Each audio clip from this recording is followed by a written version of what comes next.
question pour aujourd'hui, parce que je crois que ça fait assez longtemps que je parle déjà. Une personne qui a fait ce qu'on appelle une quête de vision. Donc, c'est un moment où on va s'isoler dans la nature, en pleine forêt, par exemple. C'est une pratique collective, on va faire ça plusieurs personnes en même temps. Mais l'idée, c'est c'est un moment de repli individuel. Et souvent, on va faire ça en jeûnant, voire même en jeûnant à sec, donc pendant 4 ou 5 jours en pleine nature, donc sans rien. Donc c'est une démarche spirituelle. Et évidemment, donc je trouve ça génial de faire le jeûne pour des raisons spirituelles aussi. Euh, on sait bien sûr que le jeûne, ça fait des millénaires que c'est pratiqué pour des raisons spirituelles dans toutes les traditions. Euh,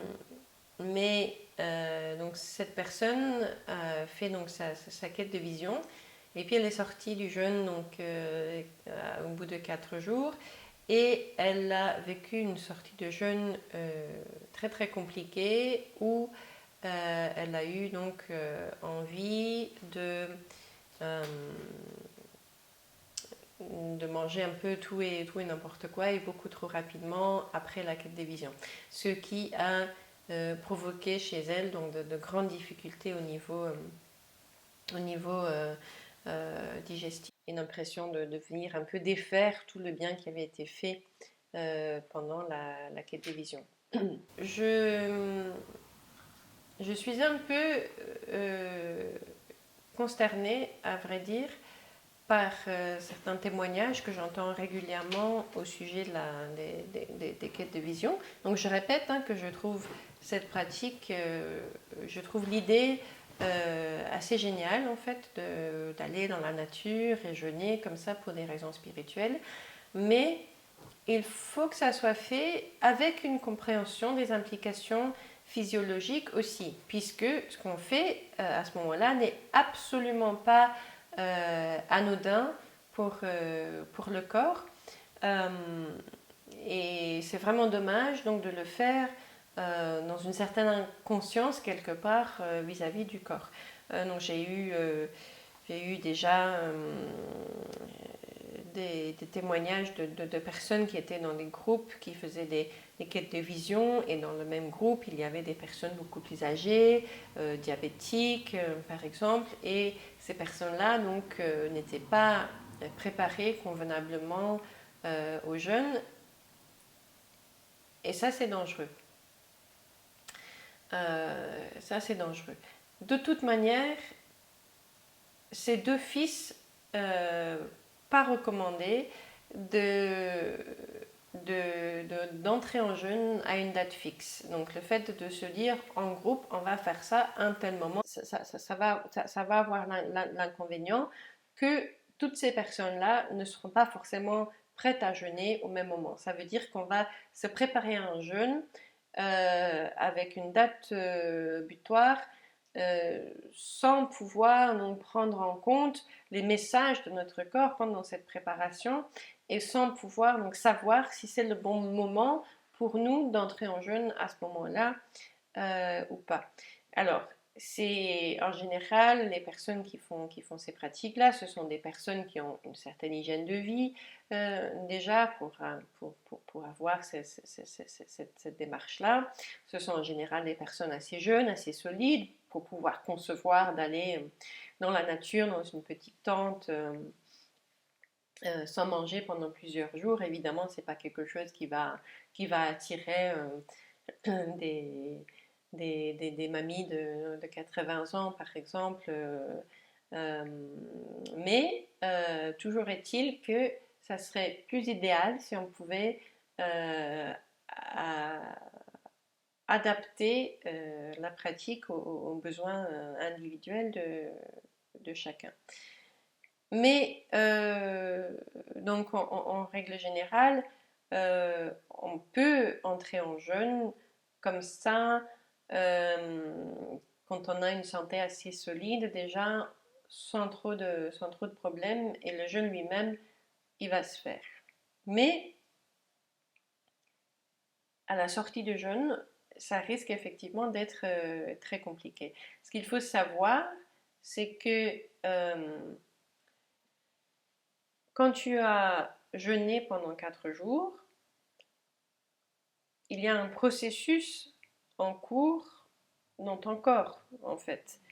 Il est en mode élimination, il n'est pas en mode digestion. Et cette élimination peut être un peu désagréable par moment. Mais toujours est-il que la, la, le processus est lancé, ça roule, et donc ton corps, lui, il est content d'avoir cette opportunité pour éliminer. Sauf que toi, au bout de 4 jours, tu vas dire, ah ben, ma quête de vision est terminée maintenant, je vais reprendre une alimentation normale, je vais retourner au travail, etc.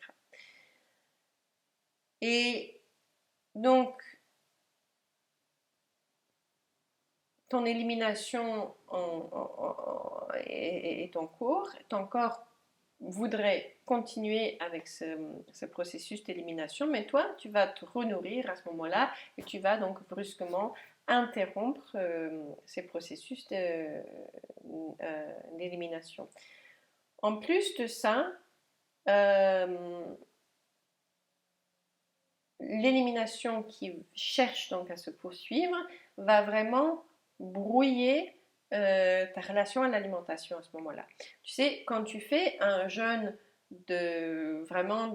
où on va passer par toutes les phases du jeûne et on va arriver vraiment à quelque chose d'abouti, à ce moment-là, quand tu vas sortir du jeûne, tu vas pouvoir te fier à ce qu'on appelle donc la vraie faim.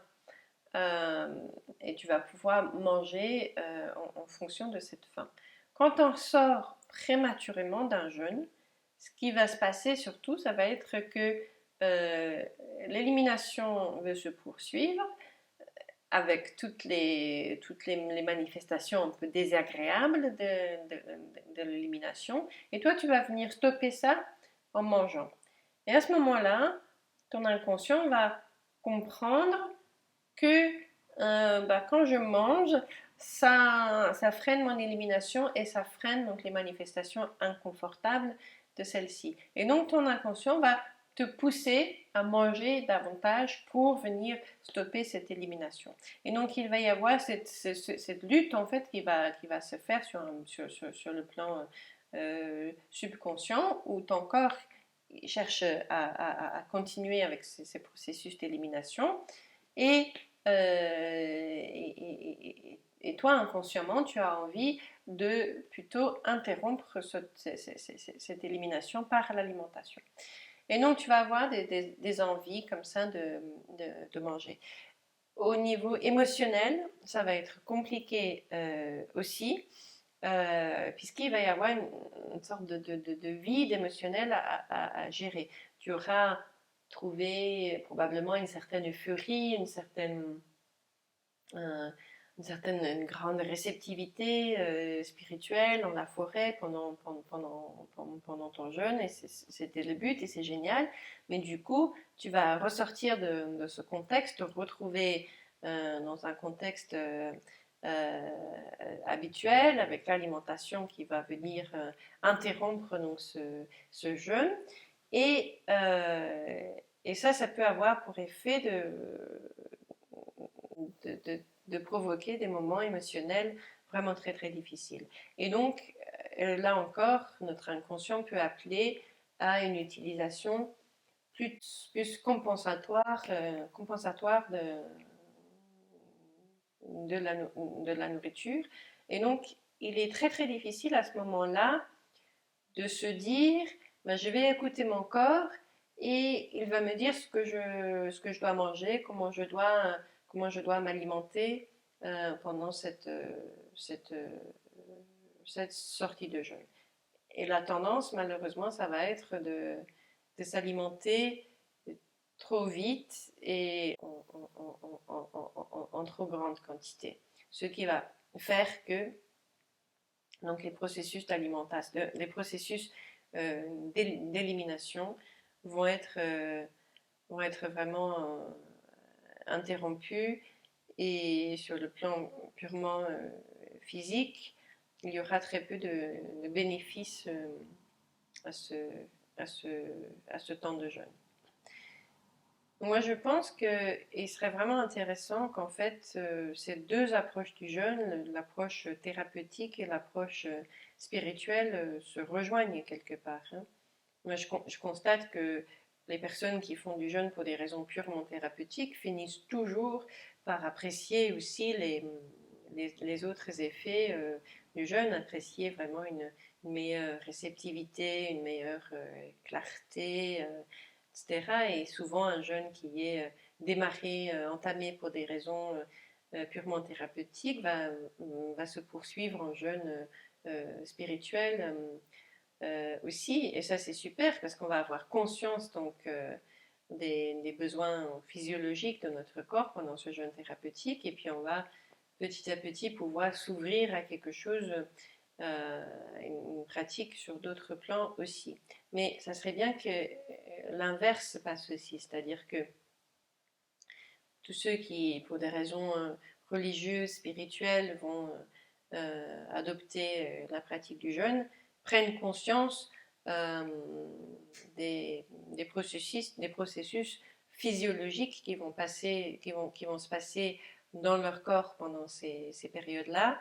Et en en prenant conscience, euh, ils vont pouvoir donc mieux respecter les besoins de leur corps aussi pendant cette période-là. Même si on ne fait pas le jeûne pour des raisons thérapeutiques, il est toujours bien d'au moins respecter euh, ce corps. Et donc, du coup, réconcilier ces deux approches thérapeutiques et spirituelles du jeûne. Voilà, je pense que c'est tout ce que je voulais dire pour aujourd'hui, mais comme j'ai dit en début de cette séance, n'hésitez pas à m'envoyer vos questions, vos remarques, et j'essaierai d'apporter une réponse.